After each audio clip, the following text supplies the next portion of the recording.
Sunday அன்னைக்கு எல்லார் வீட்லயும் ஸ்பெஷல் லஞ்ச் காம்போ தான் இருக்கும். எங்க வீட்ல இன்னைக்கு என்ன ஸ்பெஷல்னா, மட்டன் சுக்கா, மட்டன் ரசம். வேக வேகமா சமைச்சுக்கிட்டு இருந்தேன். உங்க வீட்ல எல்லாம் சண்டே அன்னைக்கு என்ன லஞ்ச் சமைச்சீங்கன்னு கண்டிப்பா கமெண்ட்ல சொல்லுங்க. எங்க வீட்லலாம் சமையல் ஒரு சைடு நடக்கும்போதே, ஒரு சைடும் வெஷல் வாஷிங்கும் போய்க்கிட்டு இருக்கும்.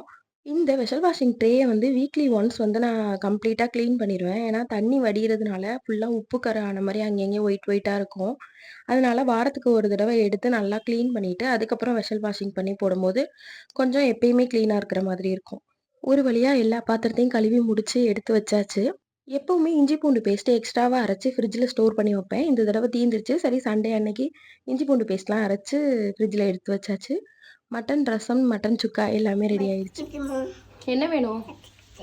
என்ன வேணும்? ஒரு சைடு சாப்பாடு செஞ்சு முடிக்கும்போதே இந்த மேடம்க்கு பசி எடுத்துருச்சுன்னு சாப்பாடு போட்டு ஊட்டி விட்டுட்டேன். மதியம் போல அமேசான்லேருந்து ஒரு பார்சல் ரிசீவ் ஆயிருந்துச்சு. என்னோட ஹஸ்பண்ட் தான் எனக்கு சர்ப்ரைஸா இத ஆர்டர் பண்ணியிருந்தாங்க. இதுல என்ன இருந்துச்சுன்னு நெக்ஸ்ட் ஷார்ட்ஸ்ல போடுறேன்.